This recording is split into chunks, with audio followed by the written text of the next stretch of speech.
Hello friends, welcome to my channel. আজকে আমি তৈরি করব লাউ শাকের রেসিপি, একদম নিরামিষভাবে। যারা নিরামিষ খেতে পছন্দ করেন তাদের জন্য কিভাবে বানালাম আপনাদের সাথে শেয়ার করছি।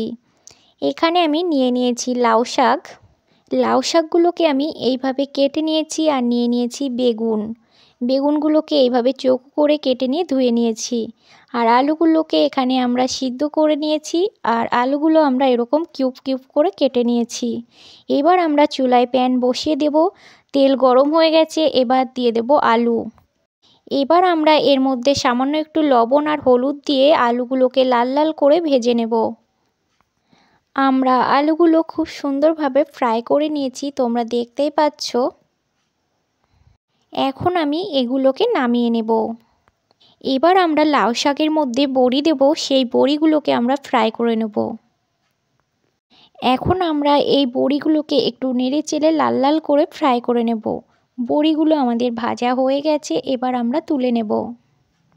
এবার আমরা এই কড়াইয়ে 2 চামচ সর্ষের তেল দিয়ে দেব। এর মধ্যে 2টো শুকনো লঙ্কা আর একটা তেজপাতা আর 1 চামচ 5 ফোড়ন দিয়ে একটু নেড়ে চেড়ে নিয়ে এর মধ্যে লাউ শাকগুলো দিয়ে দেব। তার সাথে বেগুনগুলোকেও আমরা দিয়ে দেব। দিয়ে আমরা এবার একটু নেড়ে চেড়ে নেব।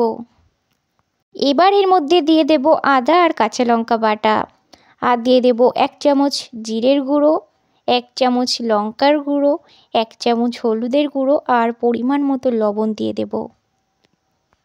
তবে এই লাউ শাকের মধ্যে ঝালের পরিমাণটা কম দিতে হবে, বেশি ঝাল হয়ে গেলে কিন্তু খেতে ভালো লাগবে না।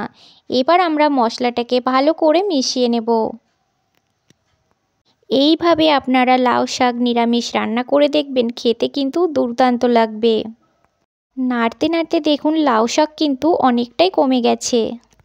5 থেকে 6 মিনিট ঢাকনা দিয়ে আমরা এটাকে রান্না করব। 5 থেকে 6 মিনিট পর আমরা ফিরে আসলাম, অনেকটাই কিন্তু এটা সিদ্ধ হয়ে গেছে। এবার আমরা এর মধ্যে দিয়ে দেব আগে থেকে ফ্রাই করে নেওয়া আলু। এখন আমরা লাউ শাকের সঙ্গে আলুগুলোকে ভালো করে মিশিয়ে নেব। এখন আমরা এর মধ্যে দিয়ে দেব জল। জলের পরিমাণটা আপনারা বুঝেই দেবেন। এখন আমরা এগুলোকে একটু নেড়েচেড়ে মিশিয়ে নেব, আর তার সাথে দিয়ে দেব বড়িগুলোকে আমরা এইভাবে হাতের সাহায্যে গুঁড়ো করে নেব। এখন এগুলিকে আমরা আবারও নেড়েচেড়ে ভালো করে মিশিয়ে নেব। এবার আর আমরা ঢাকনা দেব না, এবার ঢাকনা ছাড়া একদম মিডিয়াম আঁচে আমরা এটাকে রান্না করব। বেশি সিদ্ধ হয়ে গেলে কিন্তু লাউ শাক খেতে টক লাগবে, তখন কিন্তু খেতে ভালো লাগবে না। 3 থেকে 4 মিনিট রান্না করে নেওয়ার পর আমরা আলুগুলোকে এইভাবে হাতার সাহায্যে 3-4টে গালিয়ে দেব।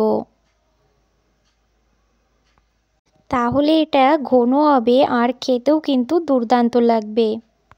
এবার আমরা এর মধ্যে দিয়ে দেব 1 চামচ মতো মৌরির গুঁড়ো। মৌরিগুলোকে আমরা শুকনো খোলায় ভেজে নিয়েছি। এটা আমরা ভালো করে মিশিয়ে নেব। আমাদের রান্না একদম কমপ্লিট। আজকের রান্না এই পর্যন্তই।